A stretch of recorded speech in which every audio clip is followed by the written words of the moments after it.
The management job market is shifting fast. Layoffs, AI, economic changes, it's completely mad out there and it's not about to stop. If you think working hard will save you, think again. Organisations sadly will just spit you out if they need to. So, how do you protect yourself? How do you stay relevant and future-proof your career? In this video, I'm going to share 3 must-do strategies that can help you get ahead and insulate you from this mad era of change. Even if your job feels secure right now, if you want to climb the ladder and get promoted to the next level in the next few years, or even break into those executive leadership roles, you need to pay attention. Because here's the truth. The traditional management career path is dead. The skills that got you here, they won't keep you here. Let's start with what's happening. Well, the reality is the management job market is getting tougher. Middle management is under massive pressure. Thousands of experienced managers have lost their jobs, sometimes overnight with no warning and no safety net. We've seen mass layoffs across industries, tech, finance, retail and consumer goods. Plus, we're in an ever increasing period of economic uncertainty. At the moment, every news outlet is screaming about all the geopolitical instability, tariff wars, increased costs. We live in a massively interconnected world. So when a country as big as the US changes direction, everyone else, not just them, will feel it. And this level of disruption often has unintended consequences and in turn makes businesses very risk averse, and cautious companies means fewer job openings and more layoffs. And this is all before we even get onto the massive disruption that is being brought about by AI. Now, all of this means just one thing. If you just keep your head down and you work harder, the truth is it may make no difference at all. And you may still get laid off. Organisations will do what they have to do, no matter how much effort you put in. So the real question is, what can you do to stay ahead? Managers tell me all the time, I don't have time for personal development. Well, I'm telling you, you need to make time, full stop. Learning new skills, knowledge and behaviours will not only make you a better manager and leader, but also be the only way you will adapt to this pace of change. Skills around communication, influence, people skills, and what are often called soft skills will massively help here. But one area is critical to have on your development plan, and that's AI. Yesterday, I was in the car driving to pick my daughter up from the gym, and I was listening to a podcast by Michael Stelzner called AI Explored.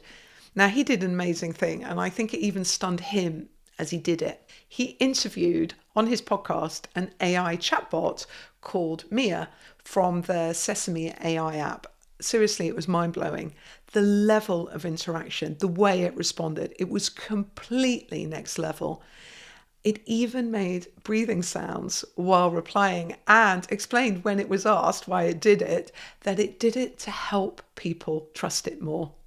I know, mad. Well, on the way back, I played it for my daughter so that she could learn about AI and its pace of change, so she's aware about it. And she just said, I find that all so scary. And I get it.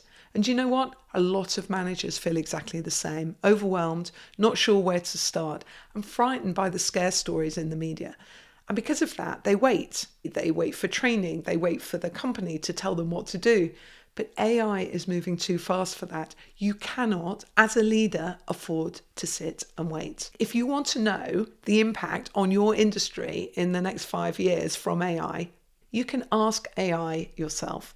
So I do a lot of work with consumer good companies. So I decided I'd ask ChatGPT to explain where we'll be in 5 years. And this is what it said. It talks about AI-driven product development and innovation. So these are hyper-personalized products. It talks about rapid prototyping where AI-generated product designs allow for fast iteration of the products before producing anything physically, and a totally automated R&D process. It talks about smarter supply chains and operations, so AI-driven demand forecasting. Well, many an account manager I think will be really happy about that because you can spend way too much time doing it. And AI-powered procurement with automated supplier negotiations and contract management to optimize costs. and AI sales and marketing, which includes this personalized marketing at scale, where AI generates targeted ad campaigns and dynamic pricing strategies and personalized promotions, all based on real-time consumer behavior. And this is just the beginning. This list goes on and on. AI is going to change every part of how we work. Now, will all of this happen in 5 years? Maybe, maybe not. But the truth is, this is where we are heading. And if you're not preparing for this future right now, remember we're talking 5 years, it's nothing, you're already falling behind. Because firstly, if you can't see in that list, one big result is a reduction in headcount. And in this world, the managers who succeed will be the ones who have good levels of tech savviness, digital literacy, and who have explored and can use AI. They are going to have an edge. Just think about it. How many of your colleagues truly understand AI right now? What about your bosses? If you can get ahead of them now, you will be the first in line for future opportunities. To help you with this, I have created a playlist of videos that explain both how to handle this AI challenge and other aspects that I think you'll need to succeed. And the playlist is linked below, along with the exact prompt I used to ask ChatGPT about the industry changes from AI. So you could copy this prompt and test it with your own industry. And this will get you thinking about the knowledge, the skills, and the behaviors you're going to need to develop to stay at the forefront of these changes in your own field.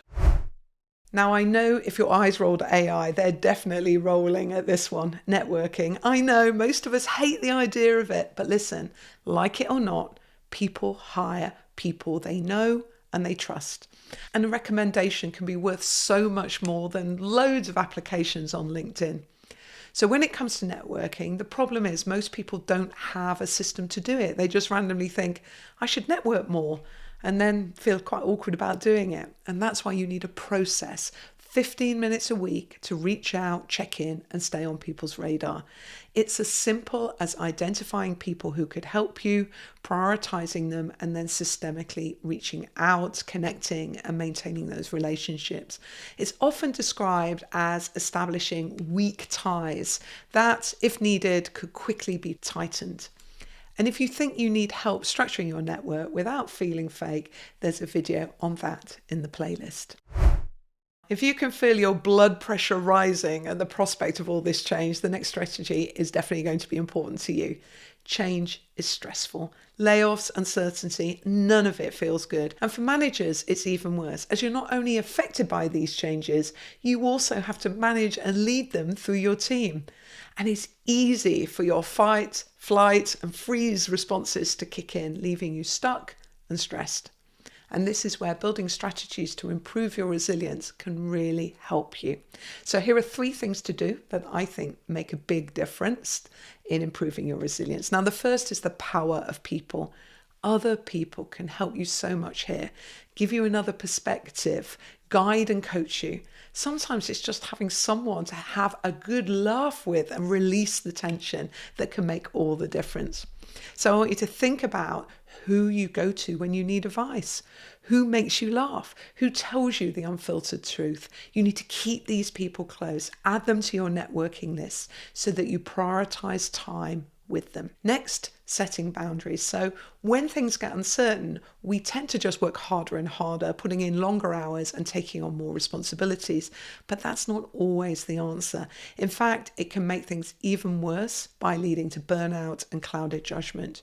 You need to know when to step back. So you need to set clear boundaries and protect your energy for what really matters to you. And finally, whenever I'm stressed, I have learned a walk is the answer. Even better if I get a workout in. Yeah, exercise and fresh air.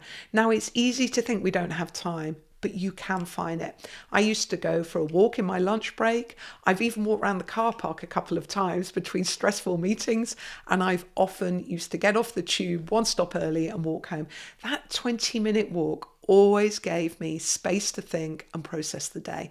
By the time I arrived home, my mind was clearer and I felt more energized. Small things make a huge difference here. And you know what else? I've worked a lot across Europe and I've noticed a big difference.